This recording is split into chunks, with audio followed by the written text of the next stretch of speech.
It was Mr. Bean's birthday, and he wanted to enjoy it. What could he do?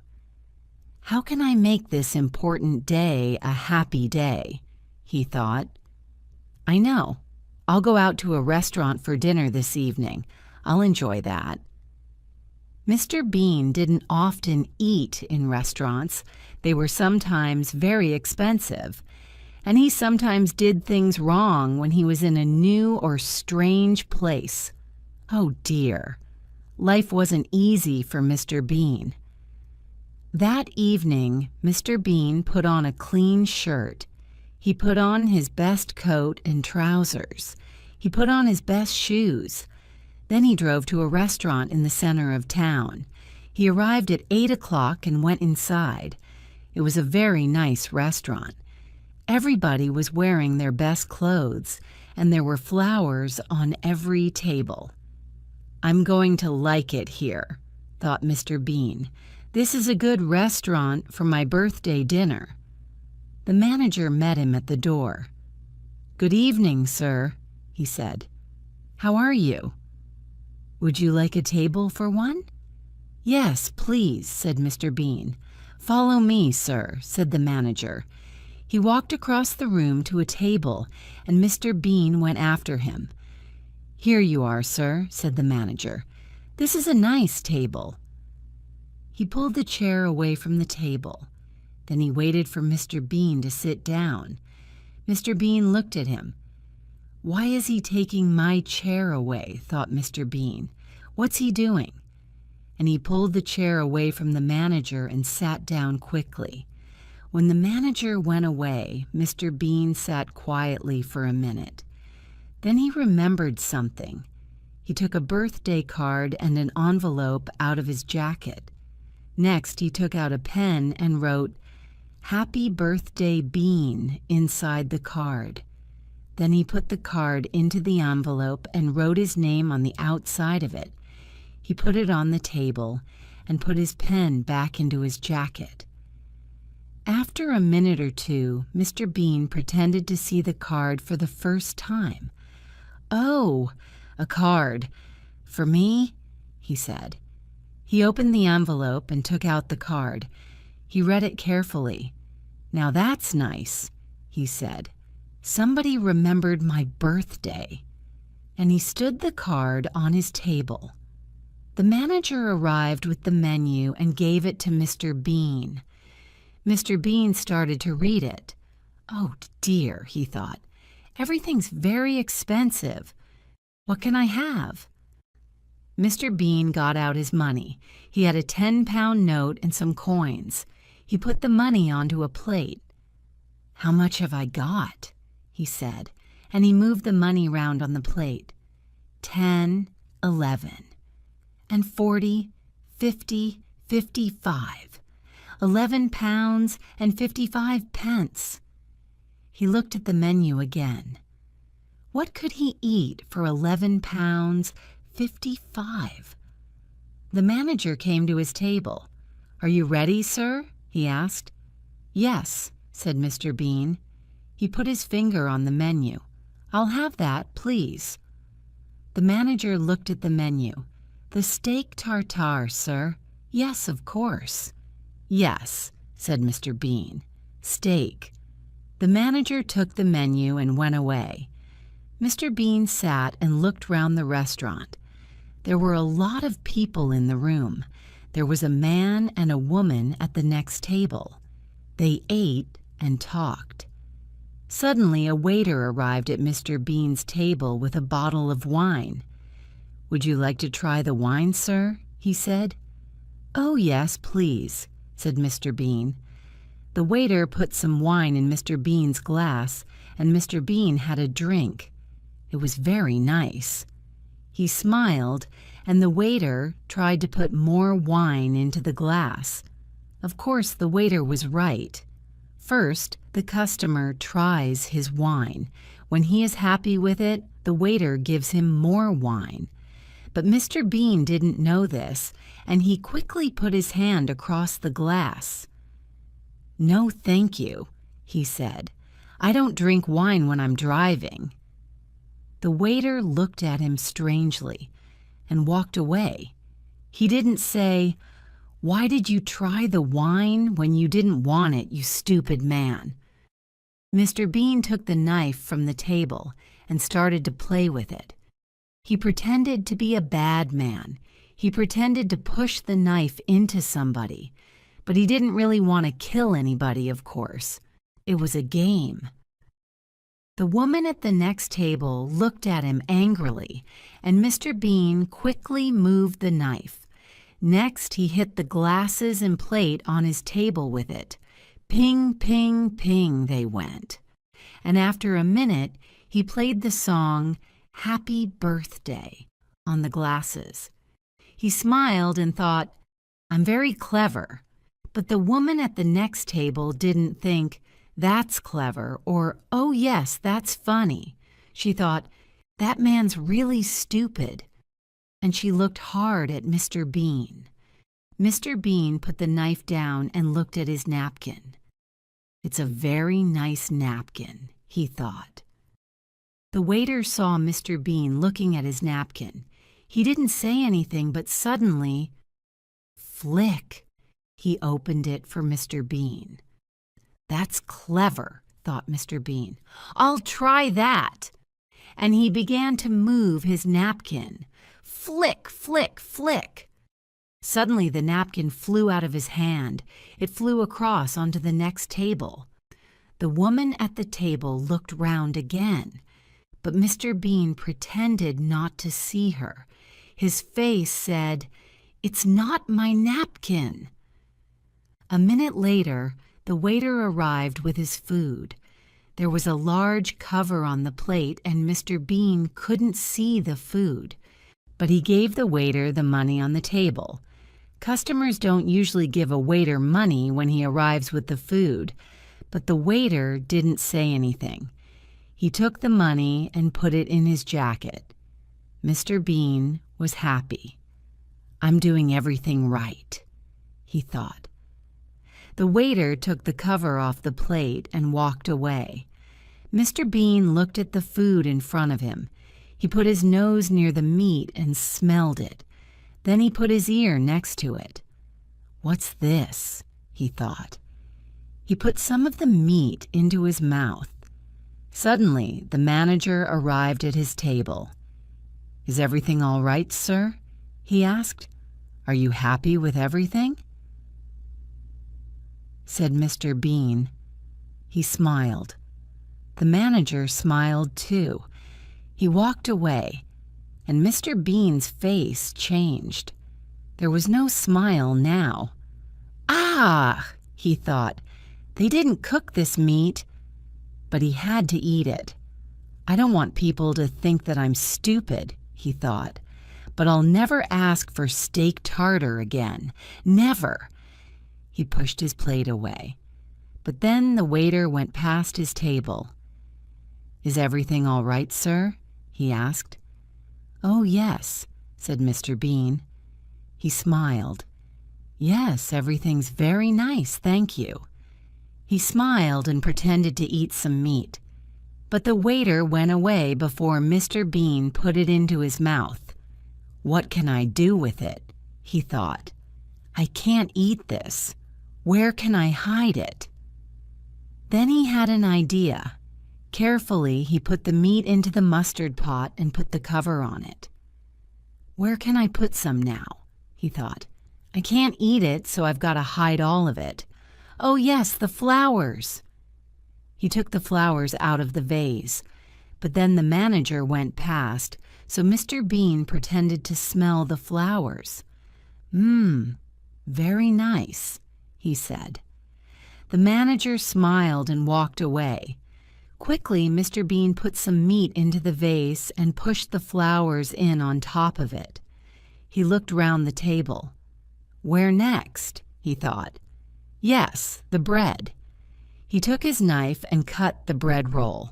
Then he quickly ate the middle of it. Now he could push some meat inside the roll. He did this, then he put the roll down. He looked at the meat on his plate. There's a lot of it, he thought. Where can I hide it now? He looked at the small plate on the table. Perhaps he could hide some meat under the plate. He looked round. Nobody's watching me, he thought. So he took more meat from the big plate in front of him and put it under the small plate. Then he pushed down hard with his hand. The waiter walked past his table again. Mr. Bean smiled at him and put his arm on the plate. After the waiter went away, he pushed down on the small plate again. That's better, he thought. Now you can't see the meat. Good, but there's more meat. Where can I hide it? He looked round the table. The sugar pot, he thought, but it's got sugar in it. What can I do? He thought quickly, then he put some sugar into a wine glass. Next, he put some of the meat into the sugar pot. Then he put the sugar from the wine glass on top of it. Good, he thought. Nobody can see it in there. Suddenly, Mr. Bean could hear music. Where's that coming from? He thought. He looked round and saw a man with a violin. After a minute or two, the man came across to Mr. Bean's table and played for him. Mr. Bean smiled. This is nice, he thought. Then the man saw Mr. Bean's birthday card, and the music changed. The man started to play Happy Birthday. The people at the other tables looked round when they heard the song. Who's having a birthday, they thought. Then they saw Mr. Bean and smiled at him. Mr. Bean smiled back at them. He pretended to eat some of the meat, but he didn't put it into his mouth. The man with the violin walked round Mr. Bean's table and watched him. He played his violin and waited for Mr. Bean to eat the meat, and he waited and waited and waited. I'll have to eat some, thought Mr. Bean. He'll only go away when I eat it. So he put the meat into his mouth, and the man with the violin turned away to the next table. The meat was in Mr. Bean's mouth, but he didn't want to eat it. He wanted to put it somewhere, but where? He looked at the man with the violin. He moved quickly. He pulled open the back of the man's trousers and opened his mouth. The meat fell inside the trousers. He smiled. That was clever, he thought. The man with the violin moved round the next table. He played a song to the man and the woman. The music was very beautiful. They listened and drank their wine. They watched the man with the violin, so their eyes weren't on Mr. Bean. Nobody's eyes were on Mr. Bean. He saw this, and he had an idea. Mr. Bean quickly took the woman's bag from the floor. He opened it and pushed some meat inside it. Then he put the bag on the floor again. But when he did this, he accidentally put his foot out. The waiter walked past with some plates of food, and he fell over Mr. Bean's foot.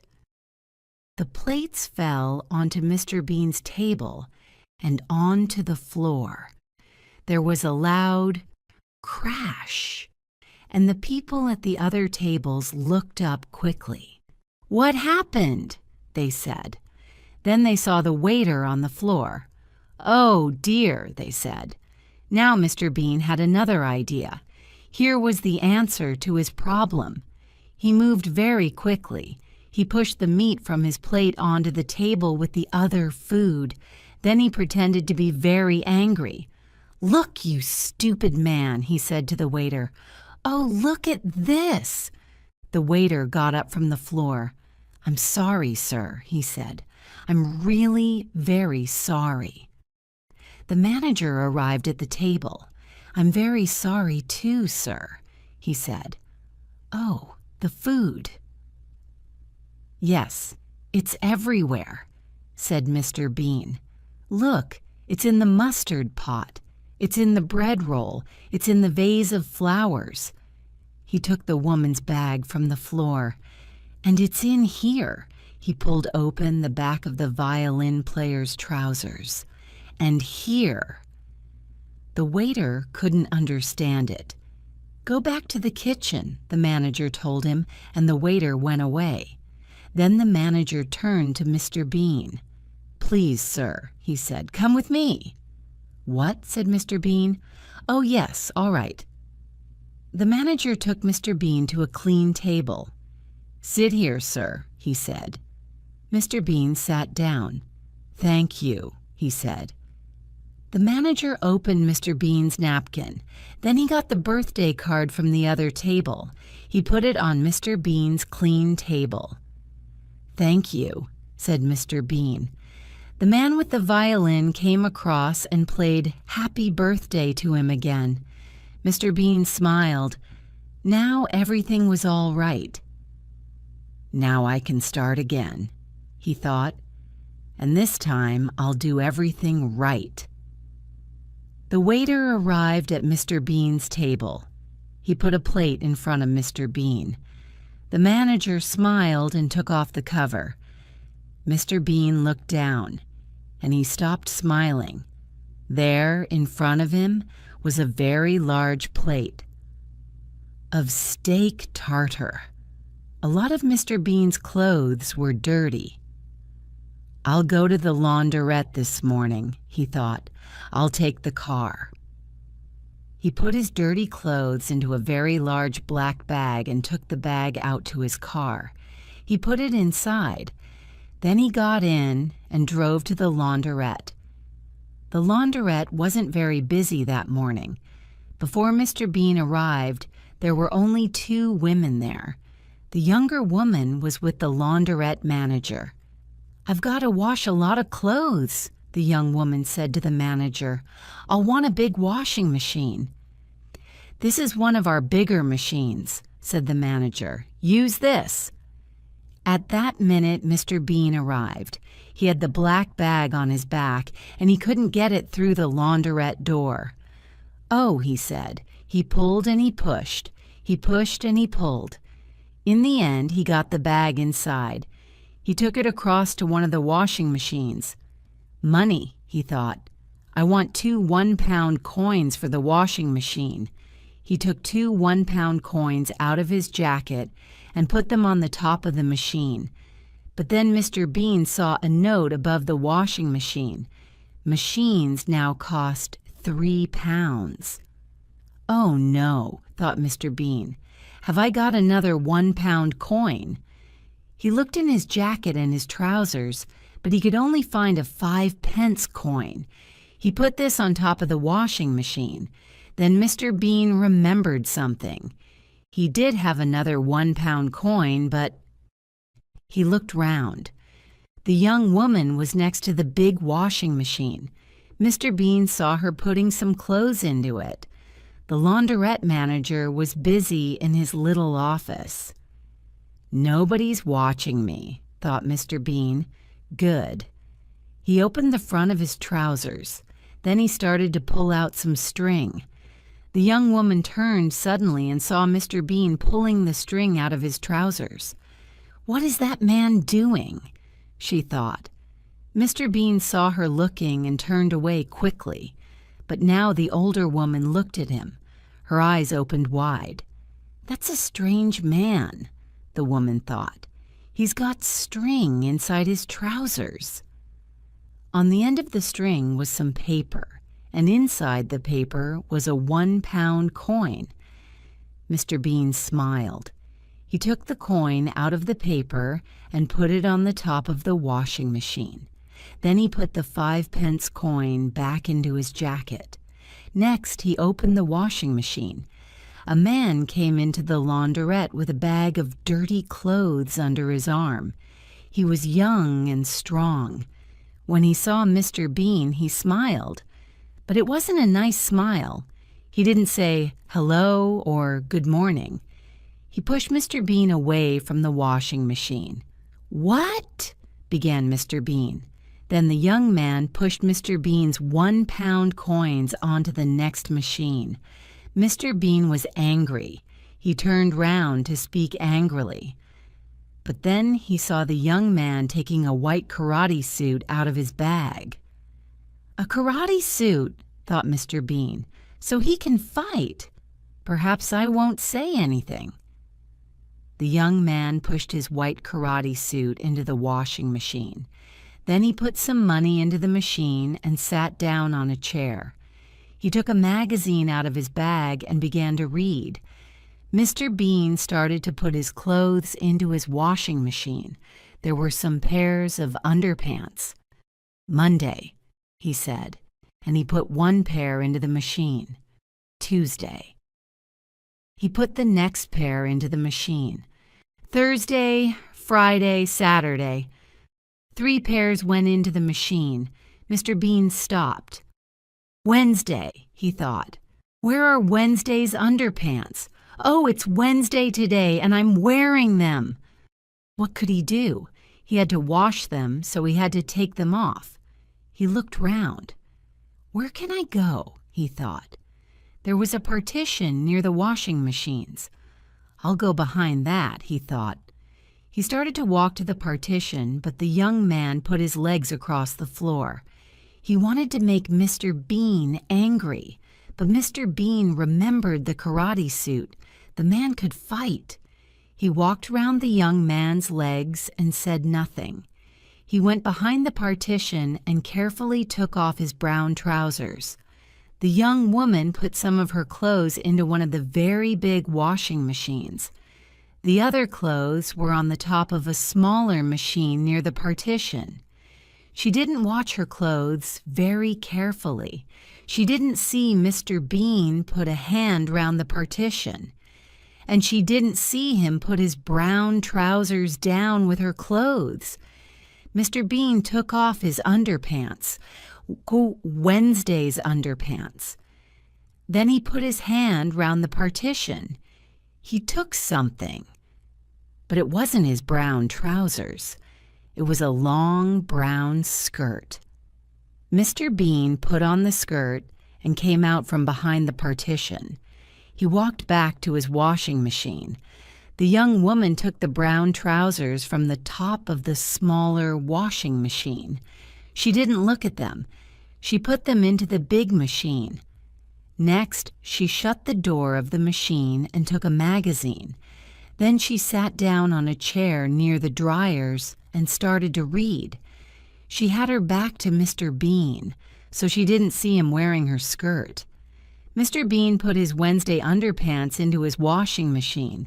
Then he closed the door and put in his 3 one-pound coins. He sat down on a chair and saw the skirt. "Oh no," he thought. "What's this? A skirt? Where are my trousers?" The young man walked past, and Mr. Bean tried to hide the skirt with his hands.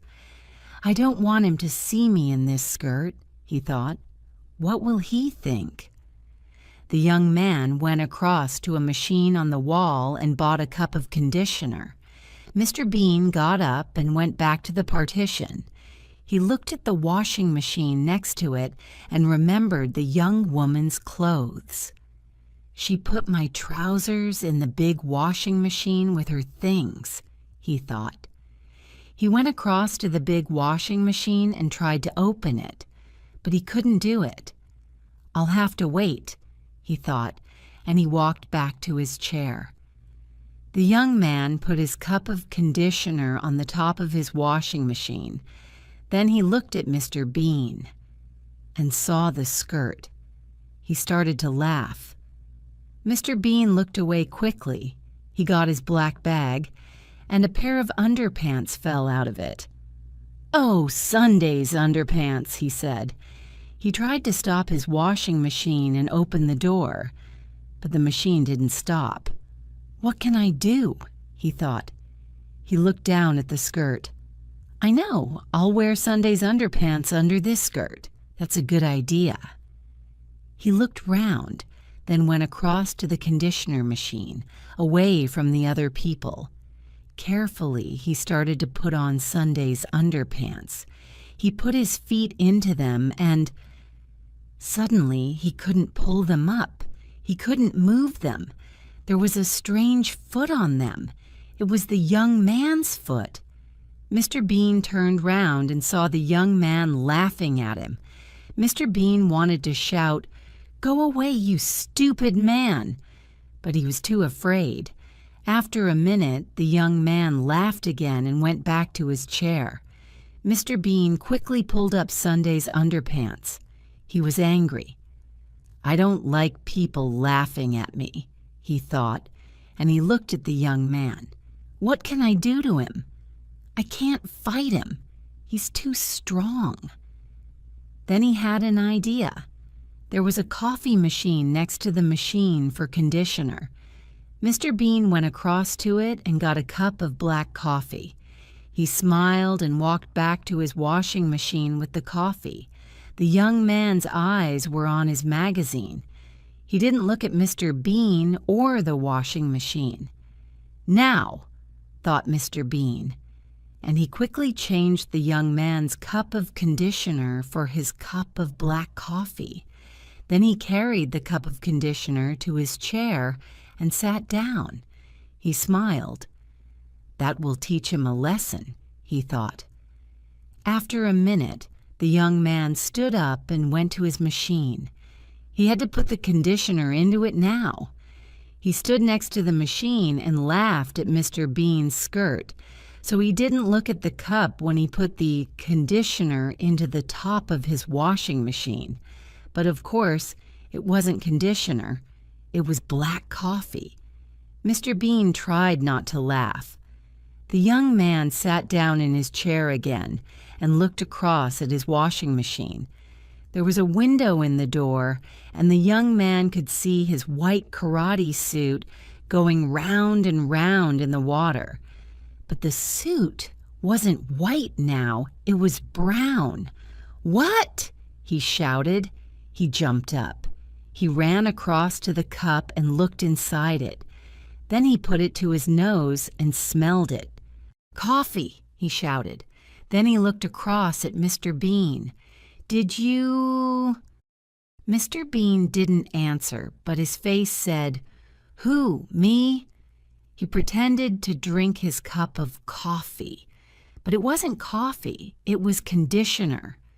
The young man went to find the laundrette manager. Mr. Bean stopped drinking and said, "Ah!" The young man showed the brown karate suit to the laundrette manager.